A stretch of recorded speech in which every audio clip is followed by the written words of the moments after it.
As healthcare providers, we often find ourselves dealing with patients who, despite our best efforts, do not adequately follow our recommendations for self-management, be it taking medications appropriately, making dietary changes, becoming physically active, completing recommended lab tests, or avoiding risky behaviors. How can we more effectively help these patients? This program will present and demonstrate some simple strategies for engaging patients and promoting effective self-management. With the limited time constraints of modern clinical practice, incorporating all the techniques of this video may seem overwhelming. Depending on the reality of your practice, you will find some of these ideas will work better than others. The overall goal or spirit of this program focuses on the need to listen to our patients, a simple skill that can sometimes seem quite difficult. Hi, my name is Bill Polanski. I'm a clinical psychologist, I'm a certified diabetes educator, I'm also an associate clinical professor at the University of California at San Diego, and president of a new nonprofit organization called the Behavioral Diabetes Institute. I've spent the past 20 years of my life focusing on the psychosocial aspects of living with chronic medical illnesses, both as a clinician and as a researcher. I'm here today to talk with you about one of the more difficult issues that healthcare providers face, especially when they're dealing with patients with chronic medical illnesses. And that's the problem of what is often known as quote-unquote non-compliance. When you're working with patients who seem unmotivated to want to make some of the healthy behavior changes that we wish for them so they can live longer and healthier lives. One of the things that we understand now is that there are in fact very, very few patients who really are unmotivated to want to live a long and healthy life. The issue, in fact, is quite different. It's not that they are unmotivated, it's that they face obstacles, sometimes very, very practical obstacles that lie in their path. Things like depression, things like not exactly understanding what they need to do to be effective, sometimes real-life obstacles having to do with the cost of medications or other things. In today's program, we want to face some of those obstacles and again see if we can be of help. In this first section, we're going to be focusing on engaging the patient. What we mean by that is making sure that very early on as we begin an interaction, that we make certain that we ask for and include the patient's own agenda in today's discussion. To do that, very simply, we want to make sure that we ask questions. We ask questions like, what do you want to make sure that we address today, Mrs. Smith? Could you tell me something that's been tough for you in terms of trying to manage your diabetes or your heart problems?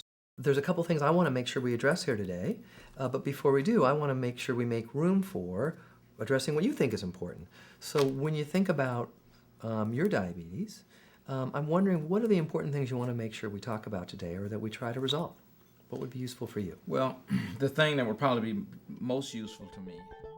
By including the patient's agenda in the interaction between patient and provider, our patients will be interested in exactly what we'll be talking about today and engaged and excited about any suggestions we may have for making positive changes in the future. Pat, I'm glad to see you. Thank you.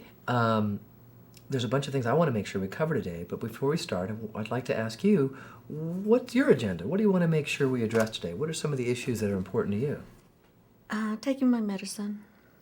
I don't take it regularly. I was having problems with By starting with the patient's agenda, we are guaranteeing the patient that today's visit will be of personal interest to them.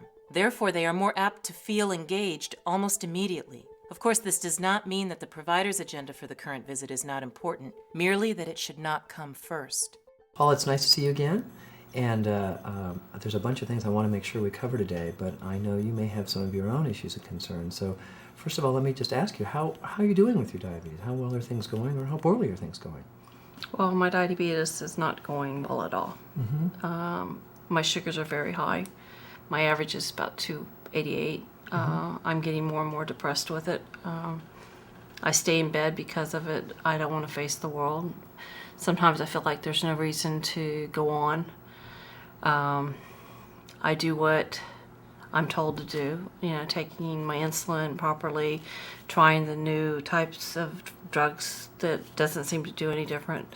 Try to eat like the doctors say, the dietitian tells me, and it doesn't seem to do anything, and my sugars just seem to stay high. you're getting pretty discouraged, and it sounds like for good reason. If your best efforts aren't leading to the results you want, you're getting pretty depressed. And certainly we know the hallmark of getting depressed, or one of them, is when you feel like you're so tired you can't even having to get up and go to get out of bed in the morning. Right. By the way, another common symptom is when people feel like they're losing their ability to enjoy things. Have you noticed that as well? I diagnosed 10 years ago with diabetes, and I've seen it just really just take over my life. Not, I can't be in charge of it. It ruins everything. I can't do anything normal, and I want to be normal, like a normal person. So instead of facing what I have to face on a daily basis, I stay in my room, in bed, and I'm weak, and I have other health issues. So the diabetes is just taking over, and it's not, I think that it's not fair, and I get very angry. And I hate diabetes. I hate even the word. If we did something useful today so that your time here would be worthwhile, what would we accomplish? A reason to want to do better. We must remember that we and our patients are on the same side, and working within very limited time constraints, we must find a way to encourage them to believe that managing their diabetes is worth their while. Often this does not seem so easy, but it is one of our most critical jobs. Otherwise, our many prescriptions and recommendations may come to naught. My caretakers tell me that I should eat every 4 or so hours. Should eat so many snacks a day and so many meals a day. And with my schedule, it is very hard for me to do that.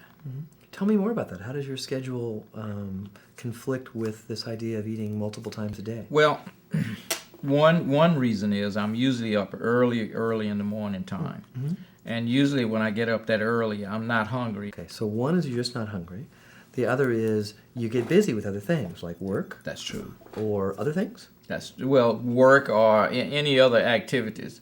And then I just totally forget about eating.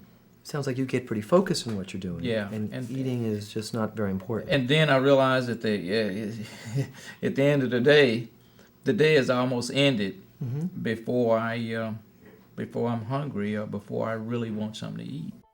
An important part of engaging the patient is being curious enough to drill down with them to get more details. Since the focus of our efforts is on promoting behavior change, we must do more than just listen to the patient's story.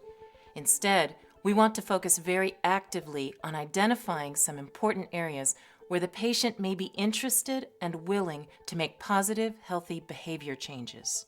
To be truly successful here, we would not do this by simply stating our own goals for the patient.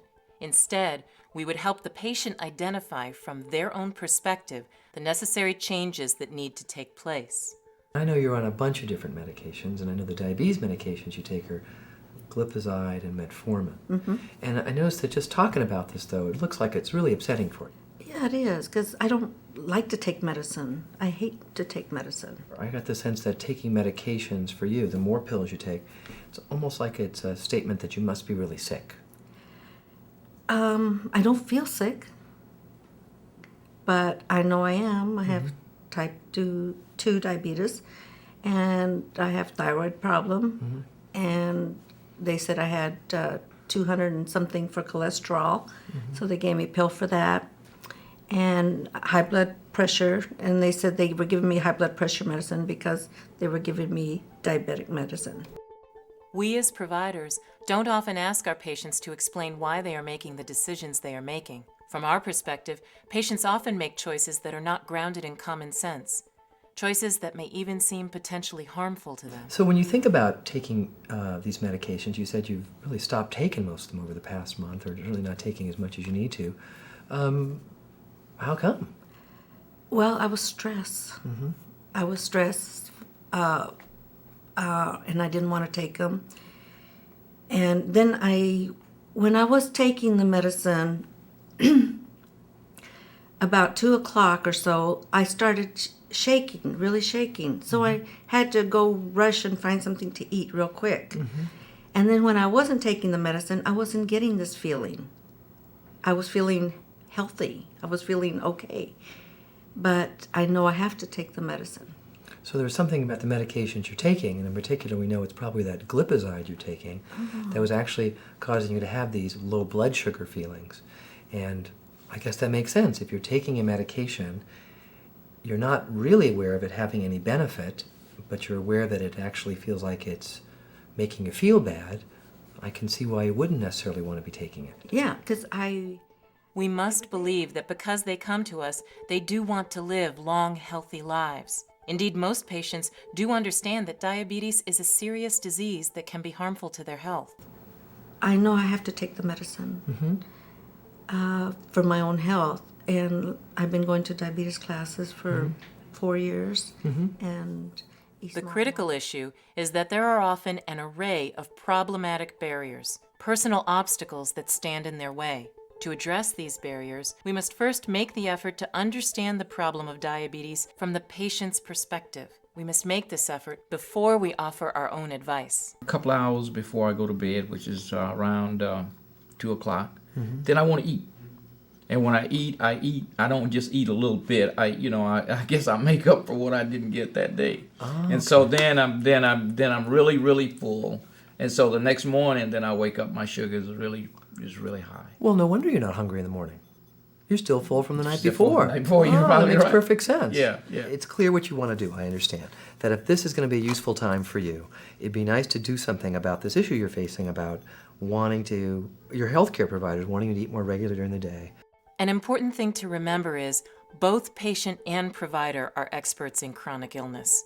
The provider is an expert because they have information, training, and experience across large numbers of patients, while the patient has the personal expertise of living with their illness in the context of their life. I've lost all these reasons, and I think my depression is what causes that. What's so important about what you're saying is it would be easy for us to get focused immediately on talking about some nitty-gritty diabetes things about eating or exercise, and that would certainly be pointless because, as you're saying, you don't have much get up and go, you don't feel very motivated to do anything, you've made efforts before, they haven't really led anywhere, so we really have to talk about what happened to your oomph and what we can do about it. Right. When our patients understand that we are interested in their struggles with diabetes and in their perspective on the matter, they are much more likely to be interested in anything we have to say and to be open and interested in addressing their diabetes care. This is what is meant by engaging the patient.